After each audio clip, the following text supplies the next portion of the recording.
Hello friends, good evening. कैसे हो? I hope कि आप लोग अच्छे ही होंगे। सो फ्रेंड्स, आज की इस वीडियो आप लोग से मैं कला वर्ग का टेस्ट लूंगा, special UP B Ed entrance exam 2022 के लिए। फ्रेंड्स, इस टेस्ट में जो टोटल आपके क्वेश्चंस होंगे वो होंगे 50। अगर आप लोग 50 में से 25 प्रश्न सही कर लेते हैं तो आपकी कला वर्ग की तैयारी अच्छी है। फ्रेंड्स, इस वीडियो में मैंने जितने भी क्वेश्चन लिए हैं सारे के सारे सिलेक्टेड क्वेश्चन लिए हैं, इंपॉर्टेंट क्वेश्चन लिए हैं जो एग्जाम में हर वर्ष पूछे जाते हैं, और ये 2017 का पेपर है। तो पूरे प्रश्न को आपको नोट करना है अपनी नोट्स में। तो चलिए फटाफट इस क्लास को स्टार्ट करते हैं।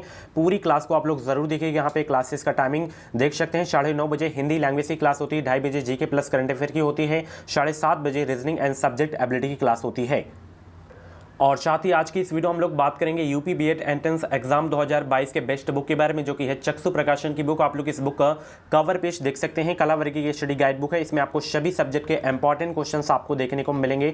2700 से ज्यादा इंपॉर्टेंट क्वेश्चंस 2017 से 21 तक के प्रीवियस पेपर्स आपको देखने को मिलेंगे। यह पुस्तक हर हाल में अन्य पुस्तकों से श्रेष्ठ है, न्यू पैटर्न पर आधारित है यह पुस्तक। इसमें आपको सभी सब्जेक्ट के इंपॉर्टेंट क्वेश्चन देखने को मिलेंगे। सभी मार्केट पे आपको आसानी से मिल जाएंगी। आप लोग इसे ऑनलाइन भी ऑर्डर करके घर बैठे मंगवा सकते हैं। एग्जाम पैटर्न के बारे में डिस्कस किया गया है इस बुक में। यहाँ पे इसकी विषय सूची देख सकते हैं। बीएड एंट्रेंस एग्जाम का पूरा सिलेबस कवर किया गया है इस बुक में। चक्षु प्रकाशन की बुक यहाँ पे देख सकते हैं। समान ज्ञान हो गया, हिंदी हो गया, एंड अंग्रेजी हो गया, रीजनिंग हो गया, सब्जेक्ट एबिलिटी हो गया। यहाँ पे 2021 का पेपर भी लगाया गया है। तो पूरा सिलेबस कवर किया गया है। वीडियो के डिस्क्रिप्शन बॉक्स में लिंक दे दिया हूँ, आप लोग ऑनलाइन भी परचेज कर सकते हैं चक्षु प्रकाशन की बुक।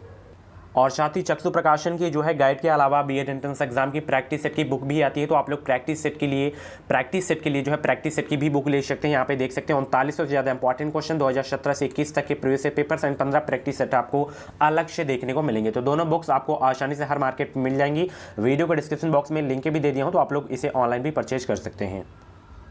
सबसे पहला क्वेश्चन आपकी स्क्रीन पे आ गया है। भारतीय उपमहाद्वीप में कृषि के प्राचीनतम साक्ष्य कहां से प्राप्त हुए थे? सभी लोग जवाब देने का प्रयास करेंगे। बहुत ही इंपॉर्टेंट क्वेश्चन है। भारतीय उपमहाद्वीप में कृषि के प्राचीनतम साक्ष्य कहां से प्राप्त हुए हैं? तो ये जो है प्राप्त हुए हैं मेहरगढ़ से। ऑप्शन इसका जो है बी वाला बिल्कुल करेक्ट हो जाएगा। मेहरगढ़ कहां पे है? बलूचिस्तान, पाकिस्तान में। ओके, ऑप्शन इसका बी वाला बिल्कुल करेक्ट हो जाएगा।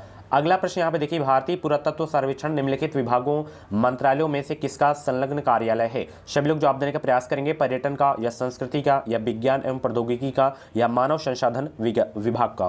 52 का जवाब देने का प्रयास करेंगे। वेरी इंपॉर्टेंट क्वेश्चन है। भारतीय पुरातत्व सर्वेक्षण निम्नलिखित विभागों मंत्रालयों में से किसका संलग्न कार्यालय है? संस्कृति का जो है कार्यालय है। ऑप्शन इसका जो है बी वाला बिल्कुल करेक्ट हो जाएगा।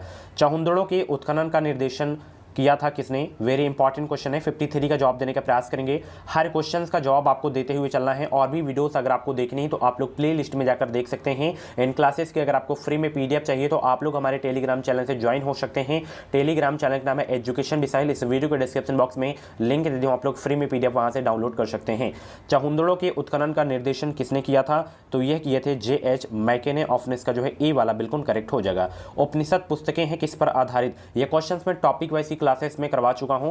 उपनिषद पुस्तकें आधारित है किस पर? दर्शन पर आधारित है। ऑप्शन इसका जो है डी वाला बिल्कुल करेक्ट हो जाएगा। फ्रेंड्स, अगर आपको गवर्नमेंट सीट लेनी है बीएड में तो आप लोग हमारे चैनल से जुड़े रहें। 2022 में बीएड करना है, बेहतरीन अंकों के साथ बीएड में एडमिशन लेना है, तो आप लोग इस चैनल से जुड़ जाएं। सब्सक्राइब करके बेल आइकन को ऑल पे प्रेस कर लीजिएगा। और भी जैसे आपके फ्रेंड्स 2022 में बीएड करना चाहते हैं तो उनको भी आप लोग इस वीडियो को शेयर कर सकते हैं। किसी दूसरा का भला करेंगे तो आपका भी भला होगा। निम्नलिखित में से किसने आर्यों के आदि देश के बारे में लिखा था? वेरी इंपॉर्टेंट क्वेश्चन है। निम्नलिखित में से किसने आर्यों के आदि देश के बारे में लिखा था? 55 को जवाब देने का प्रयास करेंगे। तो बीजी तिलक यानी कि बाल गंगाधर तिलक ने जो है आर्यों के आदि देश के बारे में लिखे थे। तो ऑप्शन इसका डी वाला बिल्कुल करेक्ट हो जाएगा। चलिए, सारनाथ की भूमि स्पर्श मुद्रा वाली बुद्ध प्रतिमा पर कालांकित है? कुषाण काल, गुप्त काल, मौर्य काल, राजपूत काल? सारनाथ की भूमि स्पर्श मुद्रा वाली बुद्ध प्रतिमा कालांकित है किस पर? तो ये है गुप्त काल पर। ठीक है, ऑप्शन इसका जो है सी वाला बिल्कुल करेक्ट हो जाएगा। सारनाथ पर गौतम बुद्ध जी अपना जो है प्रथम उपदेश दिए थे और इनका जन्म लुम्बनी में हुआ था। 35 वर्ष की अवस्था में इनको ज्ञान की प्राप्ति हुई थी। ठीक है, बोध गया बिहार में इनको ज्ञान की प्राप्ति हुई थी, ये भी आपको पता होना चाहिए। और सबसे अधिक जो उपदेश दिए थे ये श्रावस्ती में दिए थे।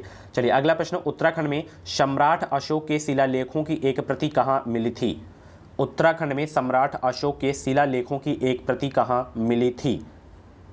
तो ये जो है कालसी में मिली थी। ऑप्शन इसका डी वाला बिल्कुल करेक्ट हो जाएगा। जितने भी लोग क्लास को देख रहे हैं फटाफट वीडियो को लाइक कर देंगे कोणार्कासुर मंदिर किसने बनवाया था? कोणार्कासुर मंदिर किसने बनवाया था? नरसिंहदेव वर्मन ने बनवाया था कोणार्कासुर मंदिर। कोणार्कासुर मंदिर का एक अन्य नाम है ब्लैक पैगोडा, इसे ब्लैक पैगोडा के नाम से भी जाना जाता है, पकौड़ा नहीं पैगोडा, ठीक है, ब्लैक पैगोडा। ये कहाँ पे है? ये जो है उड़ीसा में है। उड़ीसा के किस जिले में? कभी कभी पुरी दे देता है, तो उड़ीसा के पुरी जिले में है कोणार्कासुर मंदिर, ठीक है। नरसिंहदेव वर्मन ने बनवाया था इसको, कोणार्कासुर मंदिर को। ओके, चलिए ए वाला बिल्कुल करेक्ट हो जाएगा। सभी को गुड इवनिंग। भूगोल में गल्फ स्ट्रीम से तापतर क्या है? भूगोल में गल्फ स्ट्रीम से तापतर क्या है? 59 का जवाब देने का प्रयास करेंगे। भूगोल में गल्फ स्ट्रीम से तापतर क्या है? एक उष्ण महासागरीय धारा। भूगोल में जो है गल्फ स्ट्रीम से तापतर क्या है? एक उष्ण महासागरीय धारा। ऑप्शन इसका ए वाला बिल्कुल करेक्ट हो जाएगा। चलिए अगला प्रश्न जो कि बाउंड्री से है कि निम्नलिखित में से किस देश की सीमा इराक से नहीं लगती है? किस देश की सीमा इराक के साथ नहीं लगती है? 60 का जवाब देने का प्रयास करेंगे। तो सीरिया की लगती है, जॉर्डन की लगती है, टर्की की लगती है, लेबनान की सीमा जो है इराक के साथ नहीं लगती है। तो 60 का जितने भी लोग डी जवाब दिए उनका आंसर बिल्कुल सही हो जाएगा। आप लोग हर क्वेश्चन का जवाब देते हुए चलेंगे, ठीक है। चलिए निम्नलिखित देशों में से किसमें सबसे अधिक भूमि के प्रतिशत पर खेती की जाती है? निम्नलिखित देशों में से किसमें जो है सबसे अधिक भूमि के प्रतिशत पर खेती की जाती है? तो ये की जाती है अपने देश भारत में। ऑप्शन इसका बी वाला बिल्कुल करेक्ट हो जाएगा। ओके, चलिए संघ राज्य क्षेत्र पुदुचेरी की सीमा किसके साथ नहीं लगती है? बाउंड्री से 2 क्वेश्चन हैं इस क्लास में। संघ राज्य क्षेत्र पुदुचेरी की सीमा किसके साथ नहीं लगती है? 62 का जवाब देने का प्रयास करेंगे। तो कर्नाटक के साथ नहीं लगती, बाकी तमिलनाडु, आंध्र प्रदेश, केरल के साथ लगती है पुदुचेरी की सीमा। ऑप्शन इसका जो है ए वाला बिल्कुल करेक्ट हो जाएगा। ओके, चलिए विजयवाड़ा किस नदी के किनारे स्थित है? विजयवाड़ा किस नदी के किनारे स्थित है? 63 का जवाब देने का प्रयास करेंगे। विजयवाड़ा किस नदी के किनारे स्थित है? 63 का जवाब देंगे सभी लोग। विजयवाड़ा किस नदी के किनारे स्थित है? कृष्णा नदी के किनारे स्थित है। ऑप्शन इसका बी वाला बिल्कुल करेक्ट हो जाएगा। निम्नलिखित बादशाहों में से किसको एक प्रबुद्ध निरंकुश कहा जा सकता है?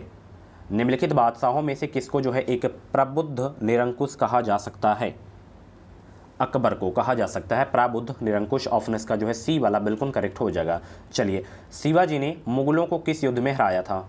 शिवाजी ने मुगलों को किस युद्ध में हराया था? मैं जब भी आप लोगों से क्वेश्चंस बीच बीच में क्लास में पूछ लिया करता हूं तो उसका जवाब आप लोग जरूर बताया करें। नहीं पता है तो आप लोग वीडियो को पॉज करें, तुरंत गूगल में सर्च किया करें, आप लोग फिर जवाब दीजिए करें। जब आप लोग कोई चीज़ ढूंढेंगे, सर्च करेंगे, तब उसका आंसर देंगे तो वो लाइफ टाइम के लिए आपके माइंड में सेट हो जाएगी। तो शिवाजी ने मुगलों को किस युद्ध में हराया था? सलाहार के युद्ध में हरवाया था। ऑप्शन इसका जो है सी वाला बिल्कुल करेक्ट हो जाएगा। अब आप लोगों के लिए क्वेश्चन है, सलाहार का युद्ध कब हुआ और पुरंदर की संधि कब हुई, ये आपको बताना है। चलिए बंगाल में निम्न में से कौन सा कारखाना डचों ने स्थापित किया? 66 का जवाब देने का प्रयास करेंगे। बंगाल में निम्न में से कौन सा कारखाना डचों ने स्थापित किया था? और ये भी क्वेश्चंस यानी कि हिस्ट्री की क्लास में मैं करवा चुका हूं। बंगाल में निम्न में से कौन सा कारखाना डचों ने स्थापित किया था? चिनसूरा। कौन सा कारखाना था? चिनसूरा कारखाना को डचों ने स्थापित किया था। ऑप्शन इसका बी वाला बिल्कुल करेक्ट हो जाएगा। भारत की विधायिका को द्विसदनीय प्रथमता बनाया गया था कब? किस अधिनियम के द्वारा? भारत की विधायिका को द्विसदनीय प्रथमता बनाया गया था किस अधिनियम के द्वारा? भारत शासन अधिनियम 1919 के द्वारा जो है बनाया गया था। ऑप्शन इसका डी वाला बिल्कुल करेक्ट हो जाएगा। ओके, चलिए जितने भी लोग क्लास को देख रहे हैं फटाफट वीडियो को लाइक कर देंगे और इस वीडियो को शेयर भी कर देंगे अपने अदर फ्रेंड के साथ, ताकि और सारे लोगों को हेल्प मिल सके। पंचायत के सदस्य होते हैं किसके द्वारा? जिला अधिकारी द्वारा मनोनीत होते हैं, या संबंधित निर्वाचन क्षेत्र के मतदाता गणों द्वारा होते हैं, या स्थानीय शासन के मंत्री द्वारा नाम निर्दिष्ट हो गया, खंड विकास समिति द्वारा नाम निर्दिष्ट। तो पंचायत के सदस्य होते हैं माय डियर फ्रेंड्स संबंधित निर्वाचन क्षेत्र के मतदाता गणों द्वारा होते हैं सदस्य, पंचायत के सदस्य। ऑप्शन इसका बी वाला बिल्कुल करेक्ट हो जाएगा। चलिए सामूहिक खपत से क्या मतलब है? सभी लोग जवाब देने का प्रयास करेंगे। सामूहिक खपत से जो है क्या मतलब है? तो सामूहिक खपत से जो है मतलब है घरेलू खपत। ऑप्शन इसका ए वाला बिल्कुल करेक्ट हो जाएगा। चलिए फिलिप्स वक्र किन दो के बीच अपने संबंधों को प्रदर्शित करती है? फिलिप्स वक्र किन दो के बीच अपने संबंधों को प्रदर्शित करती है? 70 का जवाब देने का प्रयास करेंगे। फिलिप्स वक्र किन दो के बीच अपने संबंधों को प्रदर्शित करती है? बेरोजगारी और मुद्रा स्फीति के दरों के बीच को संबंधों को जो है प्रदर्शित करती है फिलिप्स वक्र। ऑप्शन इसका सी वाला बिल्कुल करेक्ट हो जाएगा। राज्य की कार्यपालिका शक्तियां निहित हैं किसके पास? मुख्यमंत्री के पास, या राज्यपाल के पास, या राष्ट्रपति के पास, या मंत्रिपरिषद के पास? राज्य की कार्यपालिका शक्तियां निहित हैं राज्यपाल के पास। ऑप्शन इसका सी वाला बिल्कुल करेक्ट हो जाएगा। चलिए, सर्वोच्च न्यायालय के न्यायाधीशों को अपने पद से हटाया जा सकता है, किसके आधार पर, किसके द्वारा? सर्वोच्च न्यायालय के न्यायाधीश को अपने पद से हटाया जा सकता है। 72 का जवाब देने का प्रयास करेंगे जो भी इस क्वेश्चन का राइट आंसर हो। और बीएड से संबंधित कुछ भी डाउट्स हैं आपके मन में तो आप लोग कमेंट बॉक्स में अपना डाउट क्लियर कर सकते हैं, सभी का जवाब दिया जाएगा। सर्वोच्च न्यायालय के न्यायाधीश को अपने पद से हटाया जा सकता है संसद के प्रस्ताव के माध्यम से, राष्ट्रपति के द्वारा। ऑप्शन इसका सी वाला बिल्कुल करेक्ट हो जाएगा। चलिए, वर्तमान समय में सर्वोच्च न्यायालय तथा उच्च न्यायालयों के न्यायाधीशों की पद मुक्ति की आयु कितनी है? तो सर्वोच्च न्यायालय के न्यायाधीशों की बात की जाए तो 65 वर्ष है, और उच्च न्यायालय की बात की जाए न्यायाधीशों की तो 62 वर्ष है। ठीक है, 65-62 इसमें सही हो जाएगा। तो ऑप्शन इसका जो है ए वाला बिल्कुल करेक्ट हो जाएगा। चलिए, पूंजीवादी अर्थव्यवस्था की मुख्य विशेषता क्या है? पूंजीवादी अर्थव्यवस्था की मुख्य विशेषता क्या है? 74 का जवाब देने का प्रयास करेंगे। पूंजीवादी अर्थव्यवस्था की मुख्य विशेषता क्या है? निजी स्वामित्व। ऑप्शन इसका जो है डी वाला बिल्कुल करेक्ट हो जाएगा। चलिए, किस अर्थशास्त्री के द्वारा निवेश के अंतर्गत मशीनरी या कारखाने निर्माण को परिभाषित किया गया? किस अर्थशास्त्री के द्वारा निवेश के अंतर्गत मशीनरी या कारखाने निर्माण को परिभाषित किया गया था? तो वो अर्थशास्त्री कौन थे? वह थे J.M. केन्स। ऑप्शन इसका जो है बी वाला बिल्कुल करेक्ट हो जाएगा। ओके, चलिए, सभी लोग जवाब देते हुए चलेंगे। सिद्धांत के साथ निम्न में से कौन सा सिद्धांत आबद्ध है? सिद्धांत के साथ निम्न में से कौन सा सिद्धांत आबद्ध है? 76 का जवाब देने का प्रयास करेंगे। सिद्धांत के साथ कौन सा सिद्धांत आबद्ध है? तो वह है समष्टि अर्थव्यवस्था। ऑप्शन इसका डी वाला बिल्कुल करेक्ट हो जाएगा। नेक्स्ट क्वेश्चन आपकी स्क्रीन पे आ गया है। ये क्वेश्चन अभी मैं एक हफ्ते के अंदर ही करवाया था कि मध्य प्रदेश में जो नेपा नगर है वो किस लिए प्रसिद्ध है? तो वो अखबारी कागज के कारखाने के लिए प्रसिद्ध है। ऑप्शन इसका जो है सी वाला बिल्कुल करेक्ट हो जाएगा। ओके, नेक्स्ट क्वेश्चन यहाँ पे देखिए, भारतीय संविधान के किस भाग में उल्लिखित है कि यह धर्मनिरपेक्ष राज्य है? किसमें? प्रस्तावना, मौलिक अधिकार, राज्य के नीति निर्देशक सिद्धांत या संघ में? 78 का जवाब देने का प्रयास करेंगे। आंसर सोचने का ज़्यादा समय चाहिए तो आप लोग वीडियो को रोक भी सकते हैं। वीडियो हेल्पफुल लगे तो प्लीज़ वीडियो को लाइक ज़रूर करके जाया करें आप लोग। भारतीय संविधान के किस भाग में उल्लिखित है कि धर्मनिरपेक्ष राज्य है?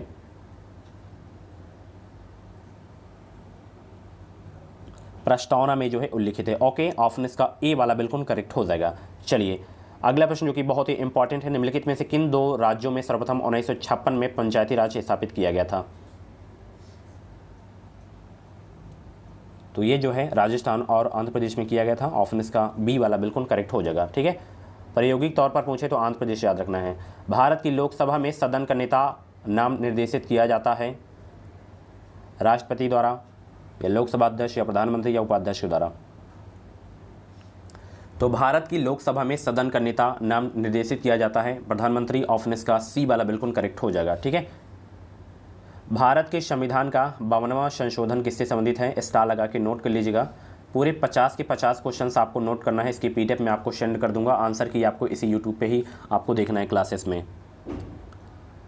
भारत के संविधान का जो 52वां संविधान संशोधन है वो किससे संबंधित है? तो यह राजनीतिक दिवालियापन के विरुद्ध प्रावधान से संबंधित है 52वां संशोधन। ऑप्शन इसका डी वाला बिल्कुल करेक्ट हो जाएगा। ओके, नेक्स्ट क्वेश्चन आपकी स्क्रीन पे आ गया है कि भारतीय संविधान में 3 प्रकार की सेवाओं की परिकल्पना दिए गए विकल्प में से कौन से किससे संबंधित हैं? भारतीय संविधान में 3 प्रकार की सेवाओं की परिकल्पना दिए गए विकल्प में से कौन किससे संबंधित है? तो अखिल भारतीय सेवाएं, केंद्रीय सेवाएं, राज्य सेवाएं, ये जो है संबंधित हैं। ओके, ऑप्शन इसका सी वाला बिल्कुल करेक्ट हो जाएगा। चलिए, किसके गुरुत्वाकर्षण के कारण ज्वार भाटा आता है? बहुत ही अच्छा प्रश्न है। किसके गुरुत्वाकर्षण के कारण ज्वार भाटा आता है?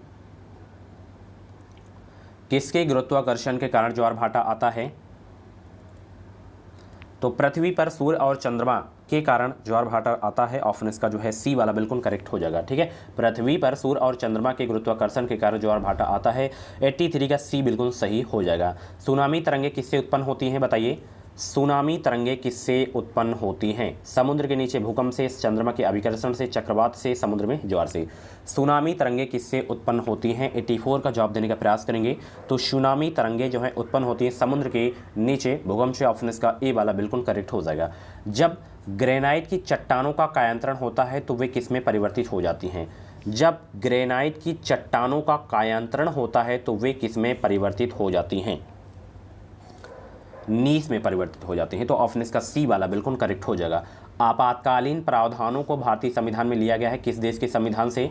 बहुत ही इंपॉर्टेंट क्वेश्चन है। तो आपातकाल का प्रावधान लिया गया है जर्मनी देश के संविधान से। ऑप्शन इसका जो है ए वाला बिल्कुल करेक्ट हो जाएगा, जर्मनी से। ठीक है, चलिए, निम्नलिखित के मध्य कौन मूर्तिकला के क्षेत्र में विख्यात हैं? उनका नाम बताइए जो मूर्तिकला के क्षेत्र में विख्यात हैं। 87 का जवाब देने का प्रयास करेंगे सभी लोग। तो राम किंकर बैच मूर्तिकला के क्षेत्र में जो है फेमस है। ऑप्शन इसका सी वाला बिल्कुल करेक्ट हो जाएगा। Life divine, very important question है, वेरी इंपॉर्टेंट बुक है। लाइफ डिवाइन किसके द्वारा लिखित पुस्तक है? स्टार लगा के नोट कर लीजिएगा। लाइफ डिवाइन किसके द्वारा लिखित पुस्तक है? ये अरविंद घोष की है। ऑप्शन इसका डी वाला बिल्कुल करेक्ट हो जाएगा। चलिए अगला प्रश्न देखते हैं। निम्नलिखित में से यहूदी धर्म का पाठ है कौन सा? यहूदी धर्म का पाठ है कौन सा? द एनालेक्ट्स या त्रिपिटक, त्रिपिटक तो बौद्ध का है, टोरा या जिंद अवेस्ता, कौन सा यहूदी धर्म का पाठ है? तो वो है टोरा, यहूदी धर्म का पाठ। ओके, ऑप्शन इसका बी वाला बिल्कुल करेक्ट हो जाएगा। स्टैचू ऑफ लिबर्टी किस देश का राष्ट्रीय प्रतीक है? वेरी इंपॉर्टेंट क्वेश्चन है। स्टैचू ऑफ लिबर्टी किस देश का राष्ट्रीय प्रतीक है? वेरी इंपॉर्टेंट क्वेश्चन है, सभी लोग जवाब देने का प्रयास करेंगे। स्टैचू ऑफ लिबर्टी किस देश का राष्ट्रीय प्रतीक है? यूएसए यानी कि अमेरिका का है। ऑप्शन इसका बी वाला बिल्कुल करेक्ट हो जाएगा।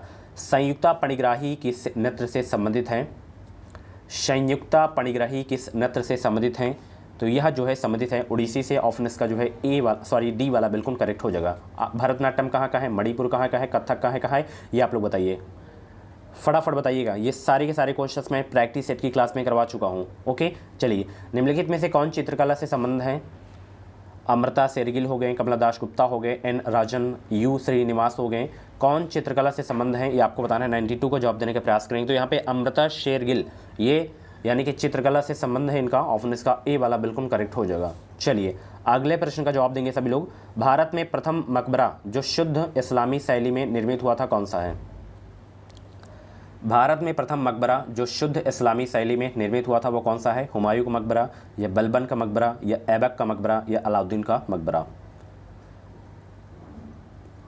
तो भारत में प्रथम मकबरा जो शुद्ध इस्लामी शैली में निर्मित हुआ था वो था कौन सा? वो था बलबन का मकबरा। ऑप्शन इसका जो है बी वाला बिल्कुल करेक्ट हो जाएगा। अगले प्रश्न में तो स्टार लगा लीजिएगा। तुलसीदास किसके समकालीन थे? आपको बताना है तुलसीदास किसके समकालीन थे। 94 का जवाब देने का प्रयास करेंगे। अकबर और जहांगीर के या शाहजहां के या औरंगजेब के या बाबर और तथा हुमायूं के? तो तुलसीदास किसके समकालीन थे? अकबर और जहांगीर के समकालीन थे तुलसीदास। ऑप्शन इसका ए वाला बिल्कुल करेक्ट हो जाएगा। चलिए, निम्नलिखित में से किसे भारत का जो है सादी कहा गया है? अमीर हसन को, अमीर खुसरो को, अबू तालिब कलीम को, चंद्रभान ब्रह्मांड को? किसे भारत का शादी कहा गया है? 95 का जवाब देंगे सभी लोग। तो अमीर हसन को भारत का शादी कहा गया है। ऑप्शन इसका ए वाला बिल्कुल करेक्ट हो जाएगा। चलिए अगला प्रश्न आपकी स्क्रीन पे आ गया है। निम्नलिखित में से भारत की प्रथम बोलती फिल्म कौन सी है? बहुत ही सरल प्रश्न है। भारत की प्रथम बोलती फिल्म कौन सी है? 96 का जवाब देने का प्रयास करेंगे। तो भारत की प्रथम बोलती फिल्म है आलम आरा। ऑप्शन इसका जो है बी वाला बिल्कुल करेक्ट हो जाएगा। अगला प्रश्न है प्रदोष दास गुप्ता निम्नलिखित में से किस क्षेत्र से संबंधित हैं? प्रदोष दास गुप्ता निम्नलिखित में से किस क्षेत्र से संबंधित हैं? तो इनका संबंध है मूर्तिकला के क्षेत्र से प्रदोष दास गुप्ता जी का। ऑप्शन इसका ए वाला बिल्कुल करेक्ट हो जाएगा। पद्मा सुब्रह्मण्यम किस प्रसिद्ध क्लासिकल नृत्य से संबंधित हैं? पद्मा सुब्रह्मण्यम, तो इनका संबंध है भरतनाट्यम। ऑप्शन इसका जो है सी वाला बिल्कुल करेक्ट हो जाएगा। ओके, कुचिपुड़ी कहाँ का है? आंध्र प्रदेश का है क्लासिकल डांस। बहुत इंपॉर्टेंट क्वेश्चन है। भरतनाट्यम तमिलनाडु का। निम्नलिखित में से कौन भारत की पहली महिला न्यायाधीश नियुक्त की गई हैं? बहुत ही अच्छा प्रश्न है। विविध का क्वेश्चन हैं। विश्व में प्रथम, भारत में प्रथम, ये इससे क्वेश्चंस आते हैं, हर वर्ष पूछे जाते हैं। निम्नलिखित में से कौन भारत की प्रथम महिला न्यायाधीश नियुक्त की गई हैं? वो हैं कौन जो है नियुक्त की गई हैं? फातिमा बीबी। ऑप्शन इसका जो है सी वाला बिल्कुल करेक्ट हो जाएगा। ठीक है, चलिए, राज्यपाल को हटाने के लिए राष्ट्रपति को किसका परामर्श लेना होता है? राज्यपाल को जो है हटाने के लिए राष्ट्रपति को किसका परामर्श लेना होता है? मंत्रिपरिषद का, सर्वोच्च न्यायालय का, संबंधित राज्य के मुख्यमंत्री का या उपरोक्त में से कोई नहीं? तो राज्यपाल को हटाने के लिए राष्ट्रपति को किसका परामर्श लेना होता है? तो ये रहा लास्ट क्वेश्चन। इसका जवाब आप लोग कमेंट बॉक्स में दीजिएगा और 50 प्रश्न में से आपके जितने भी प्रश्न सही हुए हों तो आप लोग अपना नाम और स्कोर कमेंट बॉक्स में ज़रूर से ज़रूर बताइएगा। और बीएड से संबंधित कुछ भी डाउट्स अगर आपके मन में है तो आप लोग कमेंट बॉक्स में अपना डाउट क्लियर कर सकते हैं। ये क्लास कैसी लगी कमेंट बॉक्स में ज़रूर बताइएगा और मिलते हैं अगली वीडियो पे। इसकी मैं PDF आपको जो है टेलीग्राम ग्रुप पे सेंड कर दूंगा और भी क्लासेस आपको प्ले लिस्ट में मिल जाएंगी। बस चैनल से आप लोग जुड़े रहें, एग्ज़ाम तक निश्चित ही आपको हमारे चैनल के माध्यम से मदद मिलेगी। Thank you so much.